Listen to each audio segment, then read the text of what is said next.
Carta 31. Querido Padre, apenas si he terminado mi última carta para tomar mi pluma y comenzar otra, pues solo encuentro alivio al escribiros de la profunda aflicción que me ha hundido hasta el polvo. Si algo pudiese ser añadido a mi mortificación por la muerte del Nazareno Jesús, es que me esforcé ardientemente por hacerte creer en él también. Oh, nunca volveré a tener confianza en un ser humano, y cuanto más bello, más santo, más celestial sea el carácter de cualquiera, más sabias y puras sean sus enseñanzas, más desconfiada estaré de ellas. Pero me apartaré de estos dolorosos pensamientos, y como prometí en mi última carta, os contaré lo que pasó en su juicio. Esta es apenas la mañana siguiente después de su crucifixión, y estoy más tranquila que ayer, y podré escribir con más coherencia. Han pasado ya 24 horas desde que fue clavado en la cruz. Sus seguidores han sido desde su arresto perseguidos como a bestias salvajes del desierto. Anás ha contratado y llenado de vino a feroces soldados romanos, y los ha enviado por todas partes para capturar a los nazarenos fugitivos. Juan fue especialmente buscado, y los enviados de Anás vinieron anoche a la casa a medianoche para llevárselo. Pero nosotros le ayudamos a escapar por medio del pasaje subterráneo que lleva desde la morada del Rabí Amós hasta las catacumbas bajo el templo. Emilio, aunque recientemente se convirtió del paganismo de Roma, está firme en su fe que Jesús resucitará a la vida, y en vez de renunciar a todo como hacemos nosotros, dice que no se sorprendería si le dijeran de repente los soldados a los que dejó para que custodiaran su tumba, que ha resucitado de entre los muertos. Pero he olvidado que debo contaros, querido Padre, los detalles de su acusación, juicio y condena. Como no estuve presente en el pretorio, estoy en deuda por los detalles que daré, en parte con Juan y en parte con el Rabí Amós. Tan pronto como la turba de judíos que tenían a Jesús bajo arresto, y que yo vi pasar por la casa, llegó a la morada del Rabí Anás, él les preguntó a quién tenían en custodia, y cuando respondieron que era el gran profeta Nazareno, dijo con alegría: «Llevadle al tribunal inferior, para que yo pueda verle. Por la vara de Aarón, quiero que haga un milagro notable para mí». Y hablando así, el anciano de cabeza blanca se apresuró a bajar al tribunal, al cual al llegar lo encontró lleno con la enfurecida multitud. Con dificultad se pudo abrir paso hasta donde estaba Jesús parado, aprisionado y defendido por un brillante enrejado de lanzas romanas.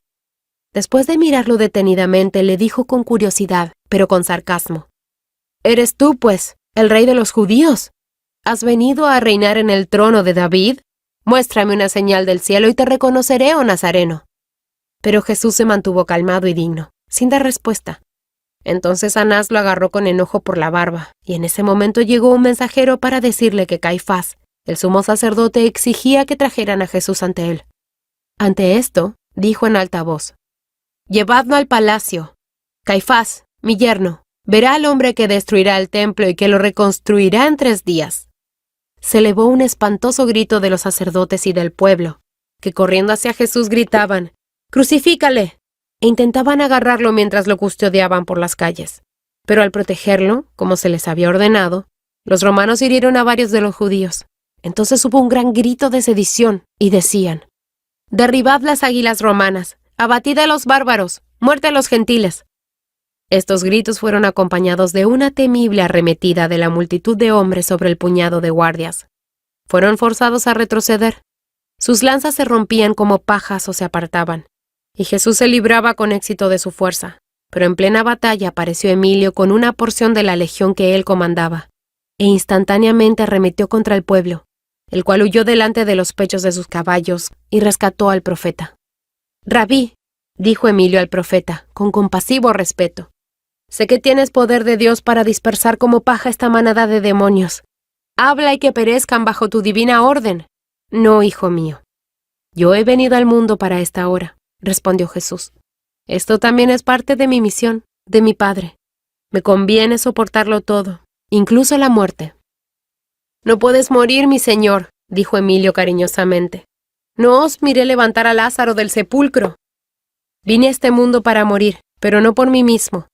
Doy mi vida y puedo tomarla de nuevo. Estos hombres no podrían tener poder sobre mí si no fuera porque mi Padre se los dio. Y cual sea la voluntad de mi Padre, yo lo haré. No busques, hijo mío, liberarme». Esta plática tenían entre ellos bajo el pórtico, mientras Emilio desataba las cortantes cuerdas de las manos sagradas del joven profeta.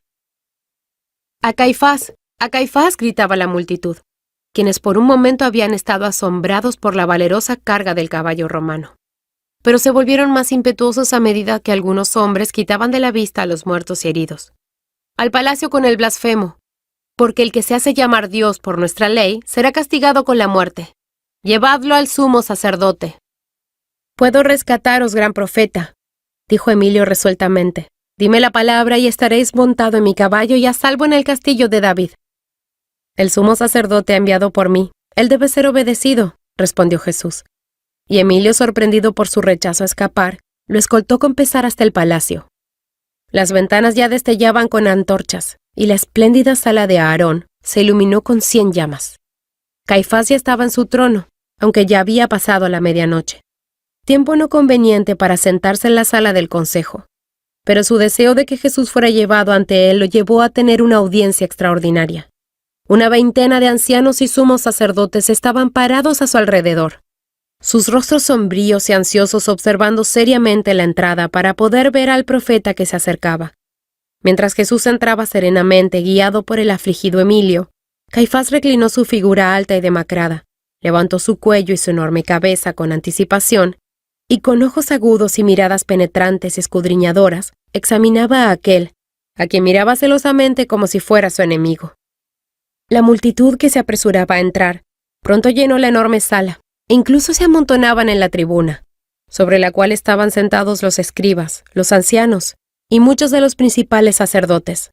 Los soldados romanos, con su sonido de acero, entraron y se colocaron a ambos lados del trono del sumo sacerdote, dejando a Jesús de pie, solo frente al estrado. Contrastando con el resplandor de la hermosa sala y las relucientes vestiduras de los sacerdotes, que surgían y se elevaban y se movían por debajo de las oscuras multitudes de gente, con sus capas y mantos grises y marrón, ya que la noche era fría y llevaban sus ropas de invierno. Y todo este océano salvaje de formas humanas brillaba con 10.000 ojos, brillando como las estrellas fosforescentes que brillan en la superficie del mar agitado cuando la sombra de la nube de la tormenta cuelga sobre él. Y los vientos están a punto de desatarse para azotarlo con furia. Así parecía este terrible mar de cabezas humanas, Jesús en el centro de sus miradas y de su odio. Solamente él de entre toda esa incontable multitud estaba tranquilo, sereno, sin miedo. Caifás extendió la mano, con un gesto de silencio, y se dirigió a Jesús. Así entonces, dijo con soberbia ironía, tú eres Jesús, el famoso profeta Galileo. Los hombres dicen que puedes resucitar a los muertos. Quisiéramos contemplar un milagro. ¿Crees que si te matamos en este momento puedes resucitarte a ti mismo? Jesús, dice el rabí Amós, quien se paró cerca de él y lo vio todo. Jesús permaneció inmóvil. Su porte estaba marcado por una cierta dignidad divina, mientras que una expresión de santa resignación se posaba sobre su rostro. Parecía la paz, encarnada en forma de hombre. Una suave influencia parecía fluir de su presencia, produciendo una emoción universal, pero momentánea de simpatía. Caifás lo percibió y gritó con su voz dura y severa. Vosotros habéis traído a este hombre ante mí, hombres de Jerusalén. ¿De qué le acusáis? Que aquellos quienes tienen acusaciones se presenten y las hagan. Es judío y tendrá justicia según nuestras leyes. Vosotros los judíos no tenéis poder para juzgar a un hombre por su vida, noble Caifás, dijo Emilio. Las vidas de toda tu nación están en manos de César y de sus tribunales. Tú no puedes matar a ningún hombre. Emilio había hablado con la esperanza de que si Jesús fuera llevado ante Pilato, el procurador, quizás podría ser liberado por él, porque sabía que Pilato no tenía envidia ni sentimientos contra el profeta.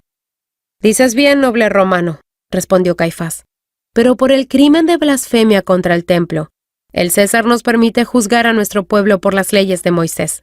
Y este hombre, si el rumor llega a ser verdad, ha sido culpable de blasfemia. Pero escucharemos a los testigos. Entonces, varios de los sumos sacerdotes y escribas que habían estado entrando y saliendo de la multitud, presentaron a ciertos hombres cuyo aspecto mostraba que ellos eran de los hombres más viles. Uno de estos hombres testificó que había escuchado a Jesús decir que destruiría el templo y que podría reconstruirlo en 3 días con mayor majestuosidad de la que tenía en los días de Salomón el Poderoso. Ante este testimonio, todos los sacerdotes gritaron, ¡Blasfemo!, y pidieron que apedrearan a Jesús hasta matarlo. El segundo testigo fue Abías, el más apasionado de los escribas, quien testificó que Jesús había enseñado en Samaria, que los hombres pronto dejarían de adorar en el templo, y que toda la tierra sería un templo para los judíos y los gentiles.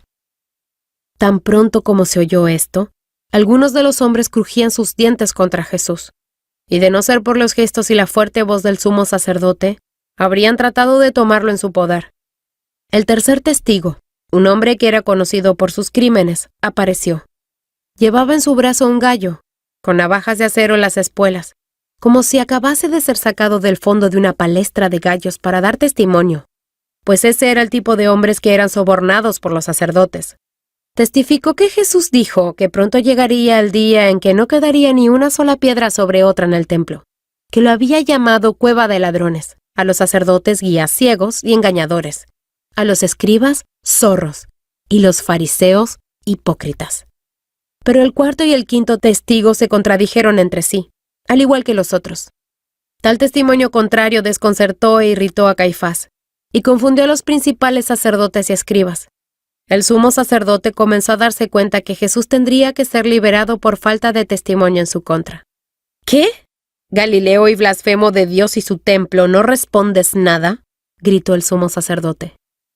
¿No oís lo que éstos testifican contra ti? Pero Jesús se quedó callado. Caifás estaba a punto de romper el silencio con palabras violentas cuando se oyó una voz al otro lado de las columnas, a la izquierda del trono, donde había una hoguera en la que ardía una gran llama de fuego, de la que se rodeaban muchas personas. El rabí Amós reconoció inmediatamente al impetuoso hablador Pedro, quien había venido con él y Juan, este último el cual, disfrazado de sacerdote, no estaba lejos de Jesús, mirándole tiernamente y escuchando con el más doloroso interés a todos los que testificaban contra él.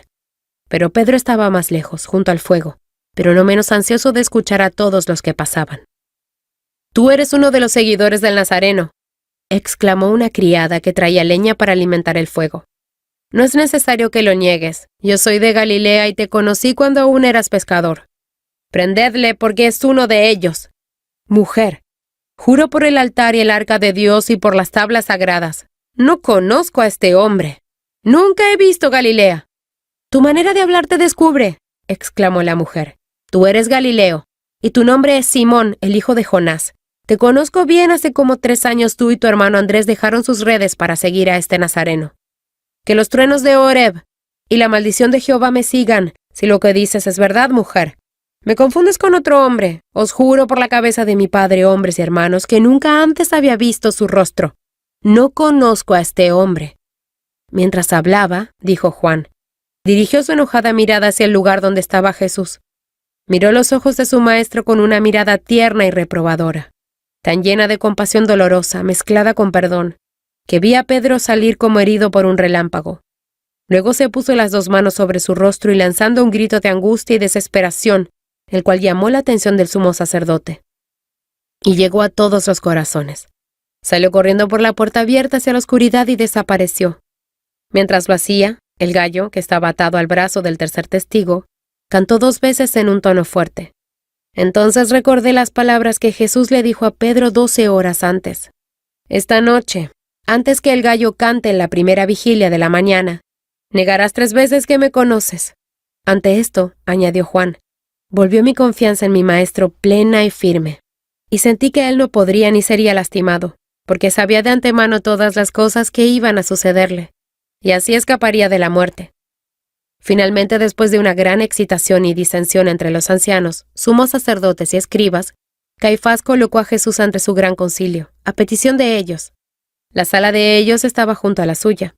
Aquí, ellos, al igual que Caifás, le interrogaron minuciosamente y le dijeron: «¿Eres tú el Cristo, el Hijo del Bendito? Os conjuro por el Dios viviente, dínoslo claramente». Jesús entonces alzó su forma principesca y dirigió sus ojos al rostro del sumo sacerdote, con una mirada tan brillantemente celestial, que Caifás involuntariamente inclinó su mirada, contestó y dijo: «Habéis dicho que lo soy». La expresión de su rostro, dice Juan, parecía resplandecer como lo había visto en el monte, cuando se transfiguró delante de él.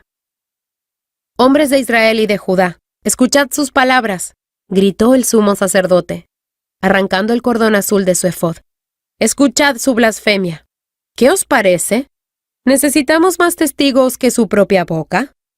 «Es culpable de muerte», gritó Abner, con voz ronca, con los ojos enrojecidos por estar despierto toda la noche, brillando como los de un leopardo, y avanzando hacia donde estaba Jesús atado y sangrando, escupió 3 veces en su rostro. Esto fue seguido de un fuerte clamor por su muerte, y varios hombres viles también le escupieron y le estiraban su barba.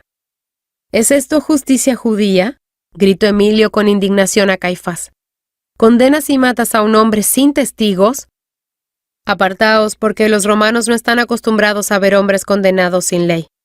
Retrocedan, señores, o su sangre fluirá antes que la de él, de la cual estáis tan sedientos».